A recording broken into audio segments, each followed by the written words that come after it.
The 3 Pahalgam terrorists who were killed during Operation Mahadev in Jammu and Kashmir's Dachigam on July 28th were Pakistani nationals and senior operatives of terror outfit Lashkar-e-Taiba or LET. This is according to evidence collected by security forces, and this firmly establishes it. Now, these terrorists had been hiding in Dachigam Harvan forest belt since the day of the Pahalgam attack, and no local Kashmiri was part of the shooting team. This is according to the proof report accessed by NDTV. Ghazali joins us live for more. Ghazali?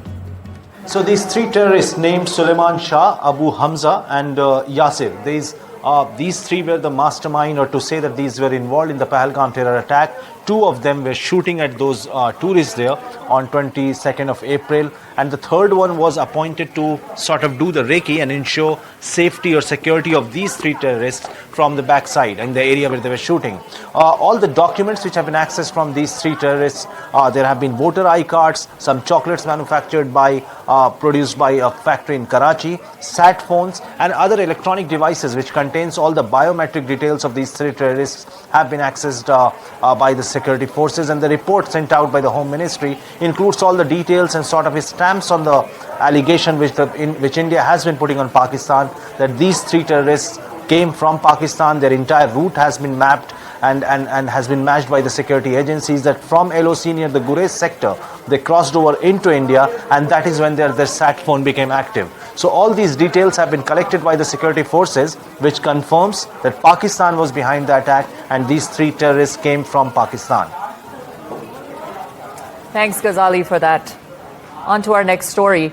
A senior official of US President Donald Trump's administration, Stephen Miller, has accused India of financing Russia's war in Ukraine by purchasing oil from Moscow. The move came amid the United States escalating pressure on New Delhi to stop trading with Russia. Now, Miller tempered his criticism by noting Trump's relationship with Prime Minister Narendra Modi, describing it as tremendous. Listen in to Stephen Miller's remarks.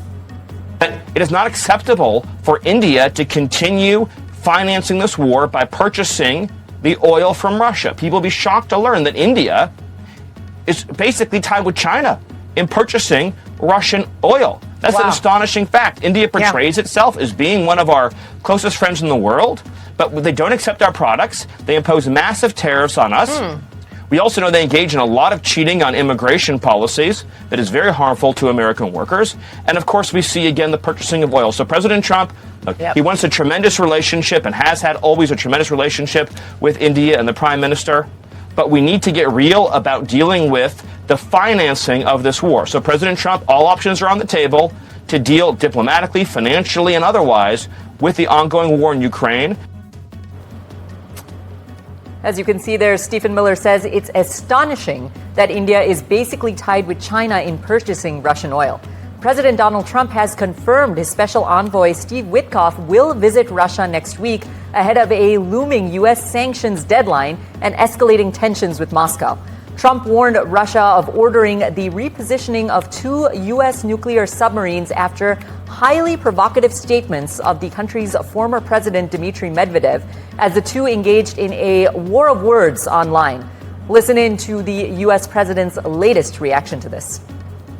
A deal where people stop getting killed. They had a number that just came out that a tremendous number of Russian soldiers are being killed. And likewise, Ukraine, a lower number, but still thousands and thousands of people. And now we're adding towns where they're being hit by missiles. So it's a lot of people being killed in that ridiculous war. And, you know, we stopped a lot of countries from war, India and Pakistan. We stopped a lot of countries. Activists of the National Citizen Party and the BNP student wing held separate rallies in Bangladesh on Sunday ahead of the first anniversary of the July uprising that toppled the Sheikh Hasina-led government on August 5th of last year. Our NDTV's Saurabh Gupta brings you all of the details. Saurabh? Bangladesh is basically building up to August 5th, and August 5th is the anniversary of the toppling of the Sheikh Hasina government after violent protests rocked Bangladesh last year. Now, these protests started over a quota announcement or a quota decision by a court, but it soon turned into something much bigger. And eventually, on the 5th of August, the former Prime Minister of Bangladesh, Sheikh Hasina, had to flee Dhaka. Now, since then, there have been efforts to make this a turning point, and those who were protesting against Sheikh Hasina and those who are in charge of running the country now, including the interim government led by Mohammad Yunus, and those who were protesting on the streets of Dhaka and other parts of Bangladesh, say that August 5th is something that's going to be important, and they're wanting to also, come up with the July declaration. But at the same time, the trial against Sheikh Hasina, the International Crimes Tribunal, has already started. Day-to-day proceedings are taking place. In fact, what we've been given to understand is that from the details that we know is that, there have been witnesses who have testified today on day one of, those hearings that are taking place. In fact, the first witness who testified today, and this is of course in that, court proceedings, said that Sheikh Hasina was responsible for killing thousands. The Awami League has denied all of these allegations. Sheikh Hasina has also denied these allegations. Thanks, Saurabh, for that. Our next story, Pakistan supports Iran's right to develop nuclear capability for peaceful purposes as the two sides signed several agreements to expand cooperation in multiple fields. Iranian President Masoud Pezeshkian, who arrived in Islamabad on Saturday, met Prime Minister Shehbaz Sharif at his official residence. At a joint press conference following their meeting, Sharif emphasized that Iran has the right to peaceful use of nuclear energy, which has been the center of the ongoing tensions with Israel. Hamas said that it is prepared to coordinate with the Red Cross to deliver aid to hostages that it holds in Gaza. That is, if Israel meets certain conditions, after a video it released showing an emaciated captive drew sharp criticism from Western powers. Hamas said that any coordination with the Red Cross is contingent upon Israel's permanently opening humanitarian corridors and halting airstrikes during the distribution of aid. On Saturday, Hamas released its second video in 2 days of Israeli hostage Eviatar David. In it, David, skeletally thin, is shown digging a hole that he says in the video is for his own grave. The video of David drew criticism from Western powers and horrified Israelis. France, Germany, the UK, and the US were among the countries to express outrage, and Israel's foreign ministry announced that the UN Security Council will hold a special session on Tuesday morning on the issue of the situation of the hostages in Gaza. According to Israeli officials, 50 hostages now remain in Gaza, only 20 of whom are believed to be still alive. Hamas thus far has barred humanitarian organizations from having any kind of access to the hostages, and families have little or no details of their conditions. Meanwhile, tens of thousands of demonstrators have marched across the Sydney Harbour Bridge in Australia, calling for peace and aid deliveries in the war-ravaged Gaza Strip, where a humanitarian crisis of man-made starvation has been worsening as a result of Israel's punishing blockade. Israel's far-right National Security Minister Itamar Ben-Gvir has visited the Al-Aqsa Mosque compound in Jerusalem and prayed there, violating a decades-old arrangement covering one of the most sensitive sites in the Middle East. Photos and videos of his visit show Ben-Gvir leading Jewish prayers at the compound, which is known by Jews as the Temple Mount in occupied East Jerusalem. Praying at the site breaks a long-time arrangement that allows Jews to visit the site but not pray. The Israeli Prime Minister's office released a statement saying there had been no change to Israel's policy of maintaining the status quo agreement that allows only Muslim worship there. The bodies of all five miners trapped in a collapsed shaft in the world's biggest underground copper mine for 3 days have been found and identified, according to an official who said this on Sunday. Achilles Cubillos, the lead prosecutor in Chile's O'Higgins region, said the body of Moises Pavez, the last miner to remain missing, was found at 3:30 p.m. local time by rescue teams. They had drilled through dozens of meters of rock to reach the stranded workers. Listen in. Hoy, finalmente a las 15:30 horas, hemos encontrado al último de los trabajadores de la mina El Teniente que se encontraba desaparecido. Como lo hemos desarrollado en los demás casos, se dispuso los peritajes de rigor para establecer sus identidades. Se trata del trabajador Moisés Esteban Pavés Armijo. The UK has unveiled plans for a new law that will crack down on criminal gangs behind social media advertisements promoting dangerous small boat crossings and other forms of illegal immigration into the country. This is under a new amendment to the Border Security, Asylum and Immigration Bill currently going through the Parliament. A UK-wide offence will be introduced to criminalise the creation of materials for publication online which promotes or offers services facilitating a breach of Britain's immigration law.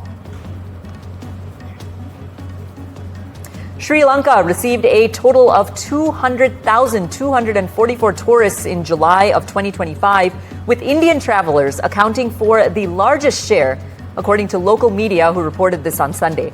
This marks an increase of 6.6% in total tourist arrivals as compared to figures from the same period last year, according to the latest data released by the Sri Lanka Tourism Development Authority. This means that Indians accounted for 18.5% of Sri Lanka's total tourist footfall. Plastics are a grave, growing, and under-recognized danger to human and planetary health, a new expert review has warned. The report says that the world is in a, and I quote, plastics crisis, which is causing disease and death from infancy to old age and is responsible for at least $1.5 trillion a year in health-related damages. The driver of the crisis is a huge acceleration of plastic production, which has increased by more than 200 times since 1950 and is set to almost triple again to more than 1 billion tons a year by 2060. While plastic has many important uses, the most rapid increases has been in the production of single-use plastics, such as drink bottles and fast food containers. Now, as a result, plastic pollution has also soared, with 8 billion tons now polluting the entire planet from the top of Mount Everest to the deepest ocean trench. Less than 10% of this plastic is recycled. Trump and Canadian Prime Minister Mark Carney will likely talk, and I quote, over the next number of days after the U.S. imposed a 35% tariff on goods not covered by the U.S.-Mexico-Canada trade agreement. This is according to a Canadian official who said this on Sunday. Dominic LeBlanc, the federal cabinet minister in charge of U.S.-Canada trade, also told CBS News' Face the Nation that he was encouraged by recent discussions and believed a deal to bring down tariffs also remained an option. Maha Siddiqui brings more, but first, the latest from Carney. Listen in. Look, Canada's strong. We can give ourselves far more than anyone can take away. We're building this great country. I just met with the Premier, building BC, building Canada, building in a Canadian way. Building sustainably, building together, building positively, and that's what we're going to do. And yes, we'll come to something with the Americans, something constructive with the Americans. The August 1st deadline is over, and US has already imposed a 35% tariff on all non-CUSMA compliant goods that are exported from Canada to the United States. CUSMA is the agreement between Canada, US and Mexico. Now, Canada says that almost 89% of their goods are CUSMA compliant, which means that about 10% goods are going to be impacted. They also say that the average tariffs for Canada that US has imposed is one of the lowest right now as compared to the other countries that the US has targeted with its tariffs. However, there are 3 sectors that are very critical to Canada and where a huge impact is being seen because of the US tariff. That is lumber, aluminium and steel, and the automobile sector. So much so that the fallout is already being seen in the automobile sector, with job loss especially in the province of Ontario. So, the US and Canada will continue to negotiate a trade deal despite the August 1 deadline that is long over. Now, this is what the Canada-US Trade Minister Dominic LeBlanc has said, saying that Mark Carney, the Prime Minister of Canada, will continue to remain in discussion with US President Donald Trump over the next number of days to be able to seal this deal. However, experts warn that a no deal might be better than a bad deal for Canada. Meanwhile, even as the two leaders of the countries, that is Canada and the US, remain in direct contact over the deal, the offices of Dominique LeBlanc and the US Commerce Secretary Howard Lutnick will remain in touch on the issue as well.